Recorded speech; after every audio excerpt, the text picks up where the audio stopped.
Hello dear learners, कैसे हैं आप सब। आज के वीडियो में हम बात करने वाले हैं अकाउंटेंसी की क्लास 12th की, और चैप्टर जो है वो है रिटायरमेंट और डेथ ऑफ अ पार्टनर। अगर आप हमारे चैनल पर नए हैं, पहली बार आए हैं, तो चैनल को सब्सक्राइब करना ना भूलें। वीडियोस को लाइक करें, अपने फ्रेंड्स के साथ शेयर भी करें। ये जो वर्ड है रिटायरमेंट, इसके बारे में ऑलरेडी आपको पता होगा। आपने कई बार सुना होगा कि एक पर्सन जॉब से रिटायर हो गया। उस केस में क्या होता है कि वहाँ पर जब एक पर्सन अपनी एक एज अटेन कर लेता है और ऐसा लगता है फर्म को that a person is not that much capable कि वो अपनी ड्यूटीज़ को प्रॉपरली परफॉर्म कर पाए, तब उसे रिटायरमेंट दिया जाता है। सेकंड, इसका जो व्यू पॉइंट है वो ये भी है कि वो ये कहता है कि भाई एक पर्सन ने आपकी ऑर्गेनाइजेशन में काम किया, बहुत लंबे टाइम तक काम किया, now it is a time कि आप उसको रेस्ट दें, तो वहाँ पर भी रिटायरमेंट दिया जाता है। लाइकवाइज पार्टनरशिप फर्म जो होती है, यहाँ पे पार्टनर के पास राइट होता है कि वो जब चाहे तब रिटायरमेंट ले सकता है, या फिर एक स्पेसिफिक एज अटेन करने के बाद भी उसको रिटायरमेंट वहाँ पे मिल जाएगा। तो पार्टनर इसके लिए एक नोटिस दे सकता है एंड देन वो फर्म से रिटायर हो जाएगा। यहाँ पे ध्यान रखने वाली बात यह है कि जो ओल्ड फर्म होती है वो कंटिन्यू करती है, यानी ऐसा नहीं है कि फर्म बंद हो जाएगी। सपोज ए बी सी अगर 3 पार्टनर्स हैं, ए रिटायर हो जाता है, तो भी B and C can continue the firm. ये इसका फंडा है। इस चैप्टर में हम पढ़ेंगे कि आखिर अकाउंटिंग ट्रीटमेंट क्या होता है रिटायरमेंट के केस में। वैसे रिटायरमेंट और डेथ में ज़्यादा डिफरेंस नहीं है, बहुत हद तक इसमें सिमिलैरिटीज़ हैं। सिर्फ कुछ एक पॉइंट है जहाँ पर आप देखेंगे कि चेंज हो रहा है, अदरवाइज़ पूरी की पूरी ट्रीटमेंट जो है लगभग सेम रहती है। अब बात कर लेते हैं कि रिटायरिंग पार्टनर को क्या क्या चीज़ें मिलेंगी जब वो रिटायर होकर फर्म से जाएगा। सो रिटायरिंग पार्टनर को सबसे पहली चीज़ जो मिलती है वो है शेयर ऑफ गुडविल। उसका शेयर ऑफ गुडविल आप उसे देंगे। इस एडमिशन में जो नया पर्सन एडमिट होता था वो गुडविल लेके आता था, वैसे ही यहाँ पे जो रिटायर होके जाएगा, या in case of disease partner अगर किसी की डेथ होगी तो उसको गुडविल का शेयर उसका मिलेगा। देन सेकंड पॉइंट है आपका शेयर एंड रिजर्व्स। जो भी फर्म का रिजर्व्स हैं, जो भी थे फर्म के पास, चाहे वो P&L हो, चाहे वो जनरल रिजर्व हो, एक्सवाइजेड कुछ भी अनडिस्ट्रीब्यूटेड प्रॉफिट, वो सब के सब डिस्ट्रीब्यूट होंगे और उसमें से उसको भी शेयर मिलेगा जो रिटायर हुआ या जिसकी डेथ हुई। सिमिलरली यहाँ पे revaluation of assets and reassessment of liabilities होगा। रिवैल्यूएशन अकाउंट बनेगा, ऐसे आप एडमिशन में बनाते थे, और उससे भी जो भी गेन होगा या लॉस होगा वो भी डिस्ट्रीब्यूट होगा बिटवीन दैट पार्टनर। अब यहाँ पर जो चीज़ आपको करनी पड़ेगी कैलकुलेट, क्योंकि ये जो गुडविल है इसका डिस्ट्रीब्यूशन किस में होता है, वो डिस्ट्रीब्यूट होती है गेनिंग रेशियो में। तो यहाँ पर आपको गेनिंग रेशियो जो है वो कैलकुलेट करना पड़ेगा, बिकॉज ऑब्वियसली एक पार्टनर एग्जिट करता है फॉर्म को तो रेशियो चेंज होगा, रिकॉन्स्टिट्यूशन होगा, अगेन न्यू रेशियोज कैलकुलेट होंगे, एंड ऐसे ही गेनिंग रेशियो निकलेगा। तो गेनिंग का जो फॉर्मूला होता है वो होता है आपका न्यू माइनस ओल्ड। सेक्रीफाइस आपको याद होगा, ओल्ड माइनस न्यू था, ये उसका ऑपोजिट है न्यू माइनस ओल्ड। सो बात कर लेते हैं calculation of new profit sharing ratio की, और केस 1 में हम बात कर लेते हैं उस सिचुएशन की जहाँ पर आपको रिमेनिंग पार्टनर्स जो होते हैं उनका नया रेशियो नहीं दिया होता है। फॉर एग्जाम्पल कंसिडर करते हैं एक सिचुएशन जहाँ पर A B C ये 3 पार्टनर्स हैं, 3:2:1 में। अब इसमें से हम एज्यूम कर लेते हैं सपोज ए रिटायर हो जाता है, यानी ये ए जो है ये रिटायर हो गया।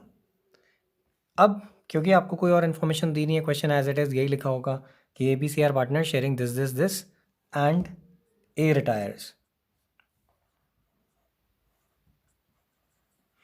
सो इस सिचुएशन में क्या होगा, जहाँ पर ए रिटायर होगा, तो अगर आप न्यू रेशियो निकालेंगे तो हमेशा ये एज्यूम किया जाता है कि रेशियो हम दोनों के बीच में सेम रहेगा।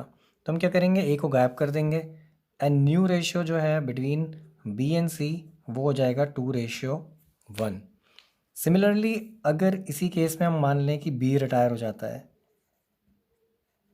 बी रिटायर्स, तो आप बी के शेयर को हटा दीजिए। ए और सी का रेशियो क्या हो जाएगा, ए एंड सी का न्यू रेशियो जो है वो 3:1 हो जाएगा, यानी बी हट गया।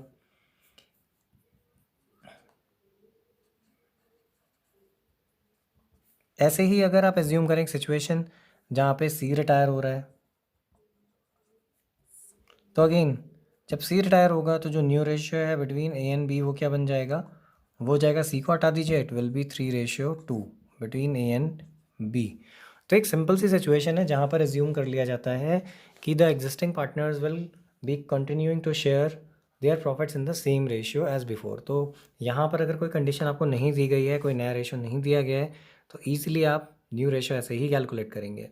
रही बात गेनिंग की, तो इसके केस में एक सिंपल सी ट्रिक है कि यहाँ पर जब भी आप गेन निकालेंगे तो वो हमेशा न्यू के बराबर ही होगा, क्योंकि यहाँ पे कंडीशन वही अप्लाई हो रही है जैसे एडमिशन के केस में आपको याद होगा कंबाइन शेयर वाली।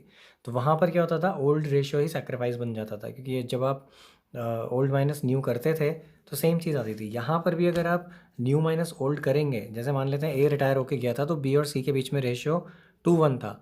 गेन कौन करेगा? गेन आप कैलकुलेट करेंगे एग्जिस्टिंग पार्टनर्स के साथ, क्योंकि ऑब्वियसली जो जा रहा है वो तो सेक्रीफाइस ही कर रहा है, उसको अपना शेयर दे के जा रहा है। तो अगर आप बी का गेन निकालते हैं तो हमें पता है कि न्यू माइनस ओल्ड है, तो न्यू माइनस ओल्ड का मतलब 2/3 माइनस ओल्ड क्या था इसका, वो था आपका 2/6। सो यहाँ पे अगर सॉल्व करें तो ऑब्वियसली 6 एलसीएम आएगा। 3 2 ज़ा 6 तो 2 2 ज़ा 4 -2, तो ये निकल के आ जाता है आपका 2/6।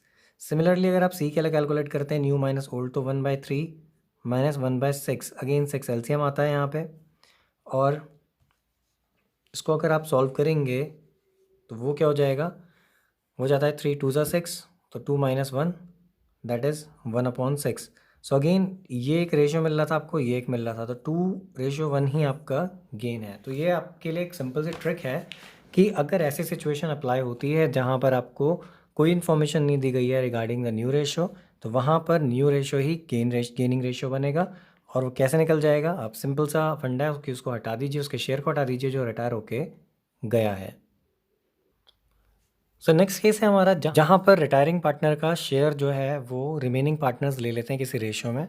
सो आप कंडीशन देख सकते हैं, आप एक एग्जांपल है कि A B C are partners 3:1 में, बी रिटायर हो रहा है, उसका शेयर जो है वो ए और सी 1:1 में ले रहे हैं। सो ऐसे सिचुएशन में क्या होगा, सिंपल सा फंडा है, आप लिखेंगे बी गया है तो ठीक है, बी को मैं मार्क कर लेता हूँ।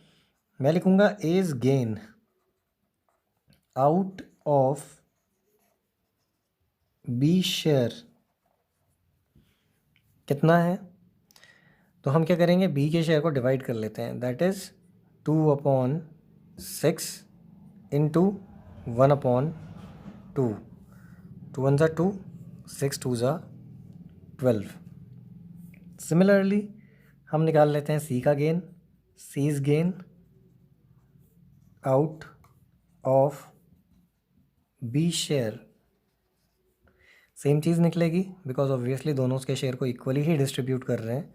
तो 2/6 इंटू 1/2। अगर यहाँ कोई रेशियो दिया होता 3:2 तो ऑब्वियसली 3:5 में डिस्ट्रीब्यूट होता एंड 2:5 में होता, तो 3:5 यहाँ आता एंड 2/5 यहाँ पे आता। तो या 2 1 ज़ा 2, 6 2 ज़ा 12। अब ये तो मिल गया आपको गेन। अब यहाँ पे आपको कैलकुलेट करना है इसका न्यू रेशियो। तो न्यू का एक सिंपल सा फॉर्मूला है, वो है new is equal to old plus gain. तो आप ओल्ड में गेन ऐड कर लीजिए, आपको ए का न्यू मिल जाएगा, ऐसे ही आपको सी का न्यू मिल जाएगा। सो ए का जो ओल्ड था वो था 3/6 प्लस इसने गेन किया 2/12, तो हम इसको ऐड कर लेंगे। ऐसे ही आपका जो सी है उसका न्यू कैसे निकलेगा, उसके लिए भी सेम चीज़ है, ओल्ड प्लस गेन। तो इसका ओल्ड था 1/6 एंड प्लस 2/12। सो अगर हम बात करें एलसीएम की तो अगेन 6 और 12 का एलसीएम 12 भी होगा। 6 2 ज़ा 12, 2 3 ज़ा 6 प्लस 2, तो ये जाता है 8/12।